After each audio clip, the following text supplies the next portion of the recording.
The objective of this video is to introduce and classify windings in AC machines. So far in the class, we've been working on developing our analysis tools for electric machines. We've been working on developing tools to calculate magnetic fields in the cross-section of our motor. We've talked about where these magnetic fields come from, whether they're from coils or from magnets.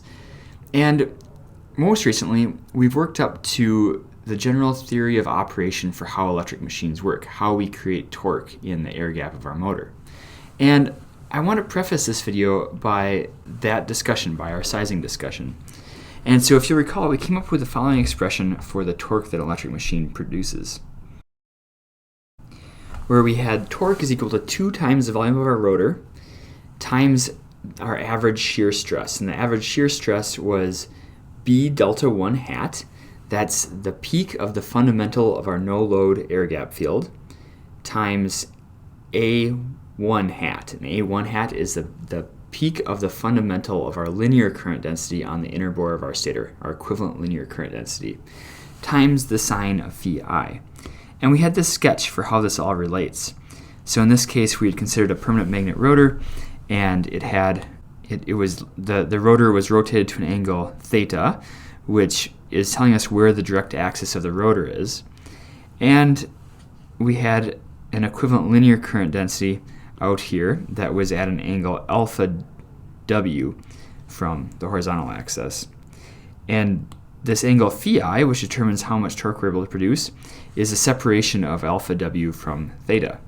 And so when we want to create torque in an electric machine, our goal as designers is to figure out how to create these two quantities, B delta 1 and A1, and how to separate them appropriately.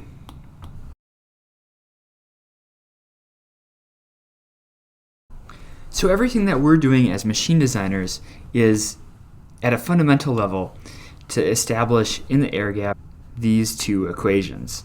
That is, our equivalent surface current density on the inner bore of our stator and our magnetizing field in the air gap.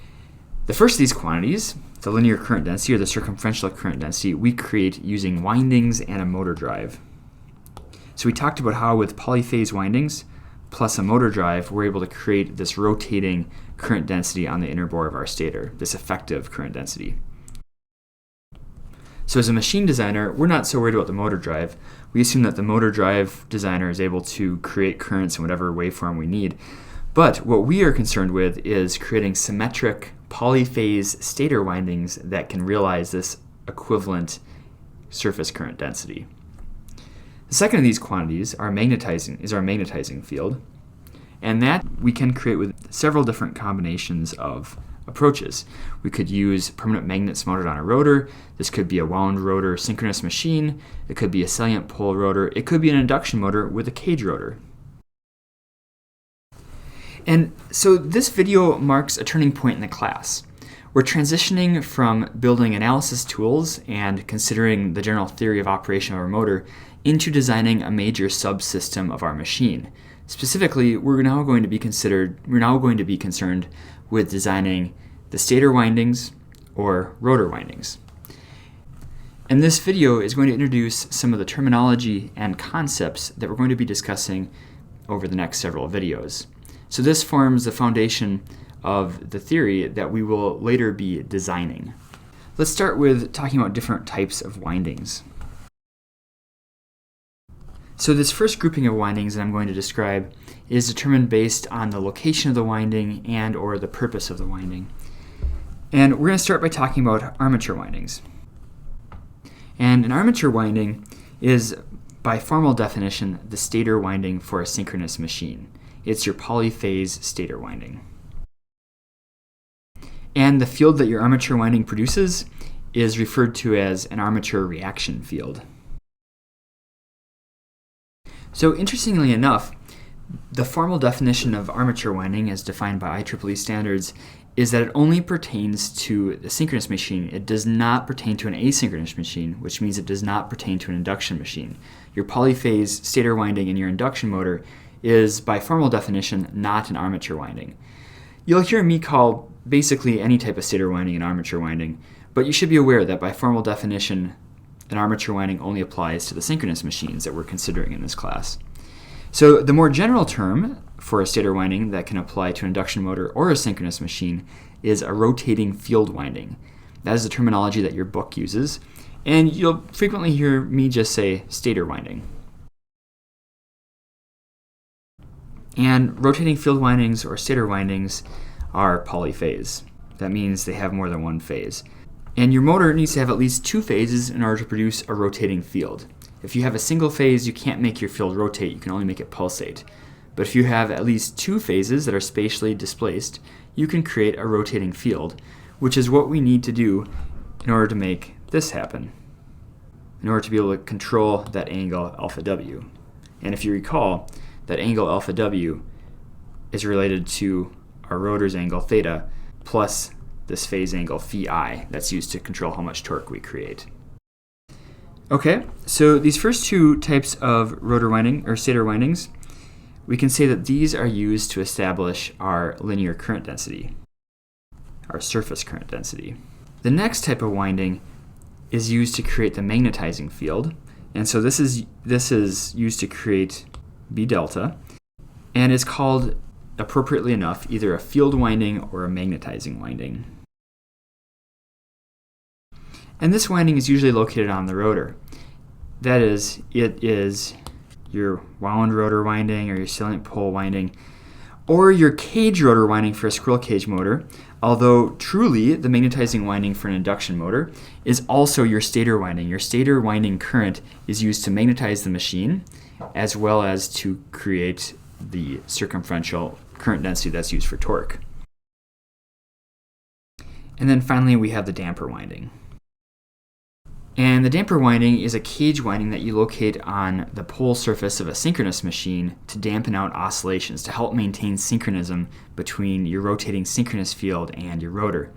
It works exactly like the cage rotor on an induction motor. That is, it has induced current in it when there's a mismatch between the rotor's speed and the rotating magnetic field speed, and in a synchronous machine that only occurs during transient events. So you use this kind of winding when you don't have a variable speed motor drive. And we can try to sketch what this would look like for a two-pole rotor. And what it looks like is that we've got these bars, aluminum or copper bars, in the outside of our pole face, and then we have an end ring that is used to short circuit all of these bars. So there'll actually be an end ring out here around this. And usually you do this in a machine that's got more than two poles.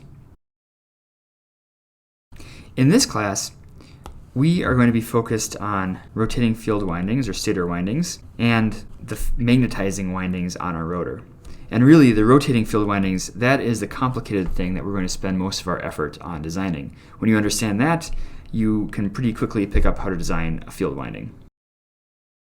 Now, we're going to talk about windings based on geometry. So first we classified windings based on their location and purpose, whether they are on the stator or the rotor, and whether they are used to create our linear current density or to create our magnetic field in the air gap, our no load field, or magnetizing field.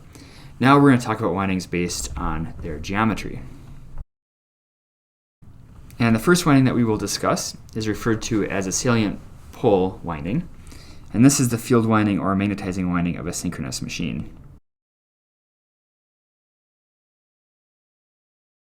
So I'm sketching a rotor that's got several salient poles. And on each of these poles, we have this winding, which is just a coil that's going to wrap around any given pole. And on these machines, we say that the front of the pole face is, the center of the front of the pole face is a direct axis of the machine. So just like the center of our north pole on a magnet was the direct axis, this is the direct axis of a salient pole machine. Sometimes we just refer to this by the letter D. And in between the pole faces is our quadrature axis, which we refer to by the letter Q. And then in these slots, we'll have a coil for each pole, and that coil will have ZQ turns, so that the current linkage created by it is ZQ times IF.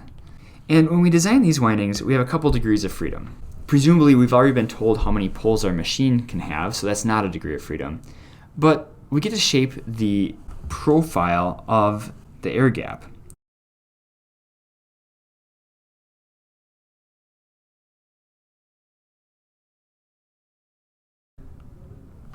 So as we've already talked about, you can determine the current linkage based on where the equivalent surface current is of this field winding. And you can see that you're going to get a rectangular current linkage profile. However, by shaping our air gap length, by manipulating this length, or this geometry more specifically, we can cause the resulting field to be more sinusoidal, which is desirable from a loss perspective. Because remember, what's creating the net torque that we want is just the fundamental component. Any other harmonic that's in there is just creating torque ripple or losses on the surface of our stator. So if we do a careful job of designing this machine, we can get a magnetic field that looks more like this than the square wave of our current linkage. All right, so that was salient pole windings. Not a lot of degrees of freedom here. The next winding type is called a slot winding. And this is the type of winding that our cage rotor is, or our stator winding, or a wound field synchronous machine that doesn't have saliency. First, we're going to talk about what this looks like for a rotor winding. And typically this is implemented as a single phase rotor winding. Specifically, we're going to talk about this case here of a wound field non-salient rotor. It looks like you have a single phase winding on the rotor. And what does that mean? Well, it's going to look something like this. And so in this case, our direct axis is centered between our conductors. It's located at the axis of our winding. And we can show how these coils would be connected. The dashed line means it's on the other side of the page. A solid line means it's a conductor on this side of the page. And so you can see that you've wrapped this winding around the rotor. These are a series of coils. Each of these conductor symbols is a coil side. And we can unroll this to plot our current linkage like we've been doing for stator windings.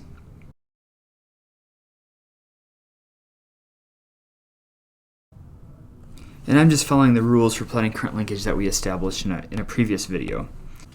So as our rotor rotates, this current linkage plot travels in our air gap. This current linkage plot is responsible for establishing B delta. And as a designer, we have a few more degrees of freedom that we can use to manipulate this design. For a number of poles is set, we can still adjust the number of slots that we have to place the windings, the coils in. We can adjust the spacing between the slots. And of course, again, our combination of turns per coil and rated current. And similar to the salient pole winding, the reason that you would want to manipulate these is to tune the harmonics in your current linkage waveform, to change what harmonics are present. Your ideal case is that you have strictly a sinusoid. And you can get pretty close to that if you have a lot of slots, or you change the number of conductors within a coil within a slot. But that gets rather expensive and complicated and might cause other problems. So usually you end up settling for a compromise of some type. But just to give you perspective, you're trying to achieve as sinusoidal of possible as a current linkage waveform, so you get as sinusoidal as possible of a air gap field, so that you have very low torque ripple and low losses. Okay, so that was a single phase rotor winding, which is a type of slot winding. Let's now talk about a multi-phase stator winding, which is another type of slot winding. And to talk about this, I'm going to sketch a hypothetical stator. This is going to be a 6-slot stator, and then talk about our degrees of freedom and how this all comes together.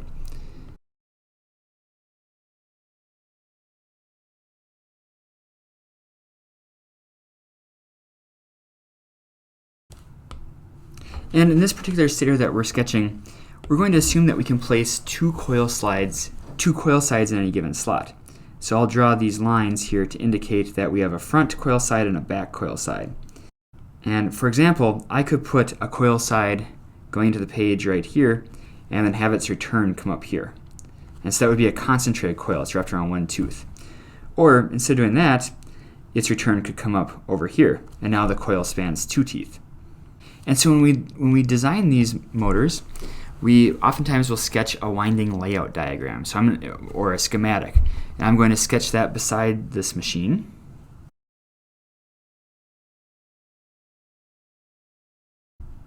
And you see that this winding layout schematic has 6 solid lines and 6 hashed lines, and then numbers 1 through 6. So each pair of solid and hashed lines represents a slot, and that's an option for us to connect a coil to another coil. And so the solid line in this diagram represents, this is a double layer winding. That's what it's called when you have 2 layers. And so this represents layer 1, or it represents the front of the slot. And the hashed line represents layer 2, or the back of the slot. And so, for example, if I had the case where I connect a conductor like this, I would sketch on here, let's number these slots first. I would sketch on here a connection going like this. The front of slot 1 is connected to the back of slot 2.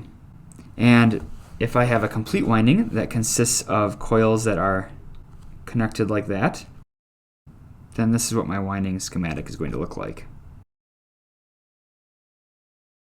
And each of these coils has a set of connections on it. And so how I've set this drawing up right now is that current enters the left terminal and takes this path. And it would repeat this ZQ times so that you have ZQ turns. And after ZQ turns, it comes back out over here.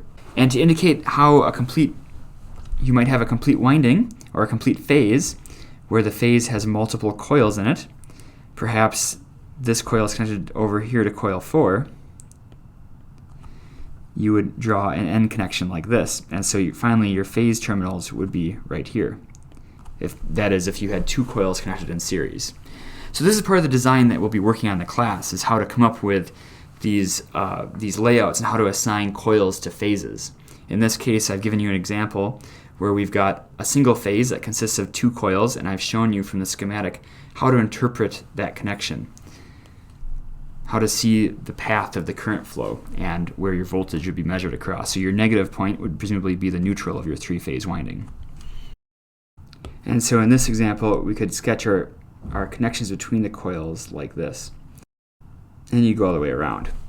All right, this represented one of our design choices, the fact that our coils had a span of 1 slot. That is, the coil side in the front of slot 1 was connected to the coil side in the back of slot 2. And so we can say that in this schematic, YQ, which is our coil span, is equal to 1 slot. Alternatively, we could have picked a different coil span. I'm going to sketch the same diagram, but this time I'm going to give it a coil span of 3 slots.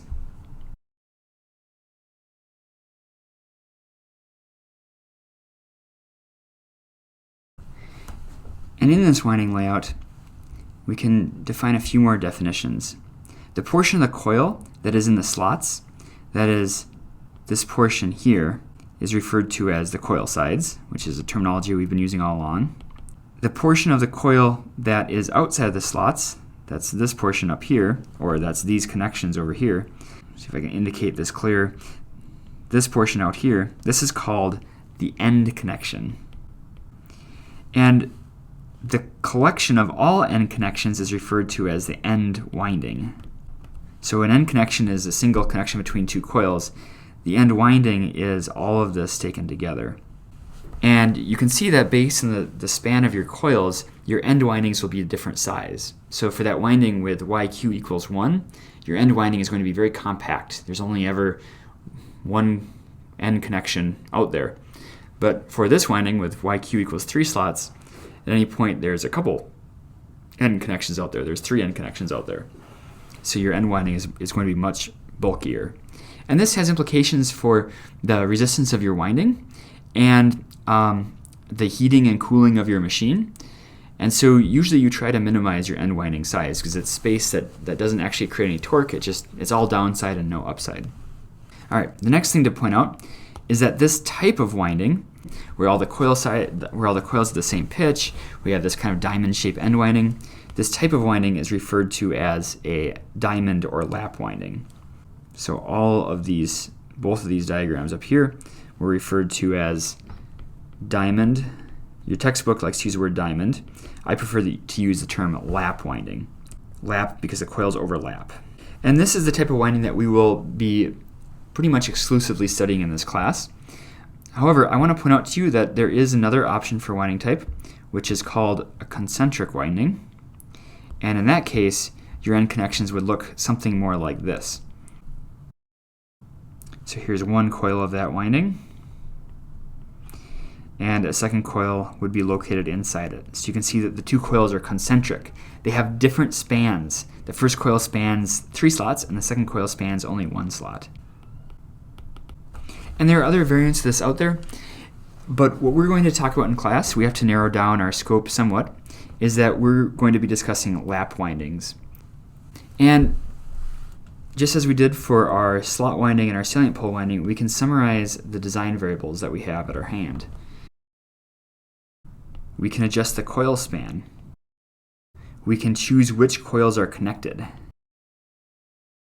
and what direction they are connected in. We can determine how many turns are within a coil, and again, to make our design space more practical and to be more practical in terms of manufacturing, we're going to assume that all coils have the same number of turns and that all coils have the same coil span. And we can determine the number of layers of our winding. Most windings are going to be either 1 layer or 2 layer. And remember, the layers refers to how many coil sides you have in a slot. As I've sketched this stator up here, this has got two layers, a 2-layer winding. It'd be 4 layers if I had another. If I did this, then we'd have 3 layers. 1, 2, 3. But as drawn, it has 2 layers. And so that summarizes this. That concludes this video. In summary, we've introduced our next unit of this class, which is focusing on the design of windings. And we motivated this based off of our developed theory for how motors work, the fact that in order to create torque, we need to create a rotating circumferential current density, and we need to create a rotating magnetic field in the air gap of our motor. And one of the major pathways to creating both of these components is within windings. For sure, all electric machines require windings to create this component, and we're going to spend a considerable amount of time in this class talking about how we design windings, how we assign coil sides to phases. We summarize the types of windings based on their location and purpose, and then we summarize the types of windings based on their geometry. We talked about the salient pole winding, which is used to magnetize a salient pole machine. We talked about slot windings, which is going to be the focus of our winding design unit. And within slot windings, we talked about the single-phase rotor winding and the multi-phase stator winding. And most of our effort is going to be spent understanding and designing the multi-phase stator winding.